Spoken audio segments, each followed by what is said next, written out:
Hello and welcome back to my channel. My name is Johnny. If you're new, welcome. On today's video, I want to share with you 3 scams that you should be looking out for during the holiday season and during tax season. I unfortunately was a victim to one of them. Well, I almost was a victim to one of them, but luckily someone was looking over me and I didn't lose my money. Let's begin with the very first one, which is very common and it happens literally throughout the year. It's from the Social Security Administration. They will call you and tell you or leave a message saying that your Social Security number expired and that you need to call them right away, that it's an emergency. This phone call will come from a 1-800 number and it will look legit, but it's actually a scam. This is what the call sounds like. Agencies to suspend your Social Security number on an immediate basis, as we have received suspicious trails of information in your name. The moment you receive this message, I need you to get back to me on my department division toll-free number, that is 1-888-952-5554. I repeat, 1-888-952-5554. Verify the last 4 digits of your Social Security number when you call to better assist you with this issue. Now, if I don't hear a call from you, we will have to issue an arrest warrant under your name and get you arrested. Just know that your Social Security doesn't expire, and Social Security will never call you telling you that your Social Security number expired. That is just someone trying to get your information so they could use it someplace else. So if you get a call from a 1-800 number claiming that your Social Security expired, that, my friend, is a lie. The second scam you should be looking out for happens mostly during tax season, which is the IRS calling you saying that you owe X amount of money and they're asking for a credit card number over the phone. Now they usually target seniors. So this actually happened to me, well, not to me, to this lady that I lived in. I didn't live in a senior facility. I worked at a senior facility a few years ago, and one of the ladies, let's call her Claire, I forgot her name, but let's call her Claire for the purpose of the story. Claire comes down to me freaking out, saying, Johnny, so the IRS is on the phone, they're saying that I owe $2,000 and they're sending the police for me, please come help me, please. So I go to her apartment, I get on the phone, and it's this lady who has a really bad attitude. I get on the phone, I'm like, hello, what's going on? And she's like, this is the IRS, Claire owes $2,000, we need her credit card number right away or we're gonna send the police to her apartment. And I was like, what? Okay, send the police over, bye. And I hung up on them. And then Claire was like, why do you hang up on them? So I have heard about this prior to Claire coming to me with this, but I never experienced it until then. So I explained it to Claire that, like, you know, this is a scam. It's a good thing you came and got me. So just be aware that these people are targeting senior citizens, older adults, calling them, saying that the IRS is calling and they need their credit card number. So make sure they do not give them their credit card number, because the IRS will never call claiming that you owe them money. And the last scam that you should look out for, which I fell for it, but luckily, let me get to the story. So this is when they call you from your bank saying that someone used your credit card someplace else and they're charging X amount of money, and they just want to confirm. Now, a few years ago when I bought my Mac, I got a call from my bank. At the time it was a different bank. I had Chase at that time.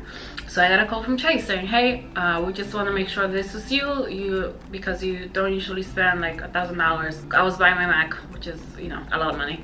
So, and I was like, yes, that was me, yada yada yada. Okay, and they hung up and that's it. So they called me last year during Thanksgiving, and that same week I had gone to a diner that didn't take cash and they had one of those off-brand ATMs. So I used that ATM to get money out.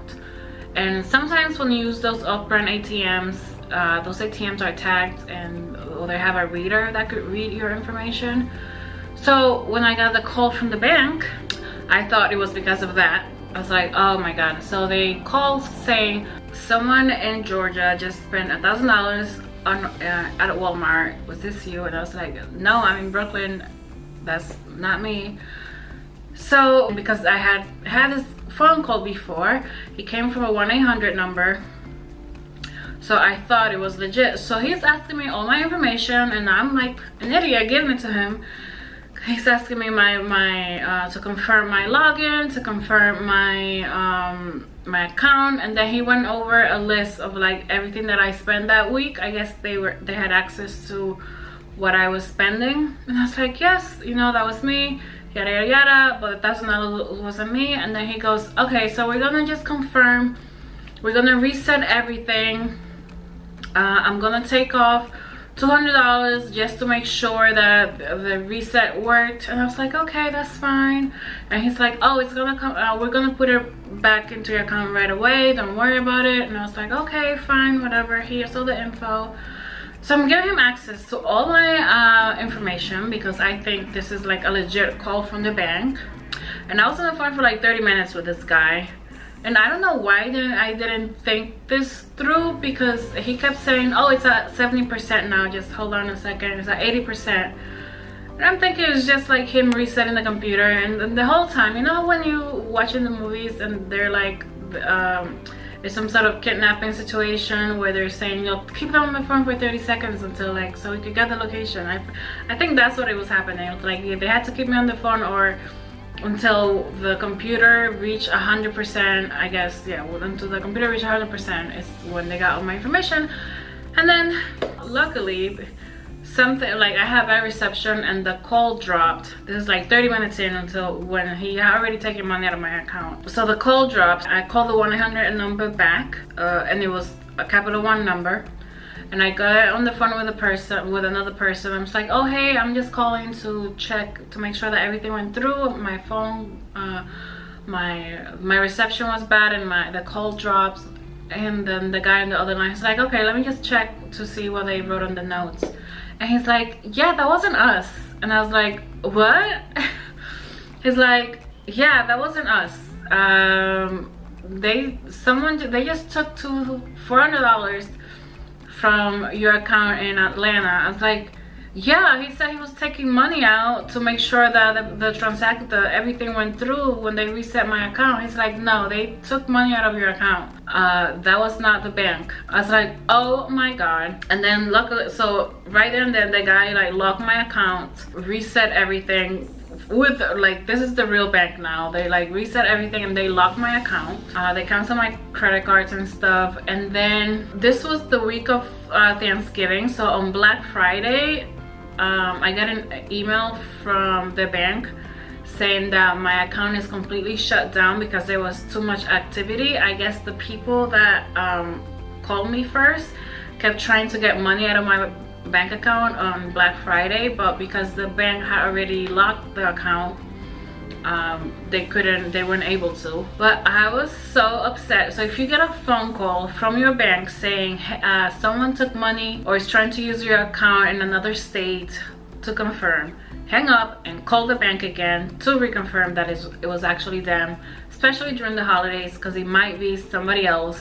Because they will call you from a 1-800 number. Again, I don't know how they get access to this, but they will call from a 1-800 number from the bank's phone number and act like it's them, and they have access to they could see what you spent. Just be careful using those credit card, those off-brand ATMs that you can find at like restaurants and corner stores, because those are the ones that usually have a reader where they could get access to your information and access to your account. Just be aware, if anyone calls from the IRS saying that you owe money, it's not true. The IRS will never call, and they even say it when if you call the IRS, they're like, we would never call. Be aware if somebody calls from your bank, it might be the bank. Let's say like, because when I bought my Mac, they called me right away, like right after they charged my bank account. But just double check and call them back to confirm that it was them. And if anyone from Social Security calls you telling you that your Social Security number expired, that is a lie. Your Social Security will never expire. Anyways, thank you so much for watching. I hope this was helpful for some. Just take care of your elders, the seniors in your family. Make sure they don't get scammed, especially with the IRS one. Thank you so much for watching. I hope you have a great holiday season. If you're new here, please subscribe. It helps me grow. I'm trying to get to 1,000 subscribers. So if you can help me by subscribing and liking this video and sharing with anyone who you think might find it useful. Until next time, happy holidays. Bye.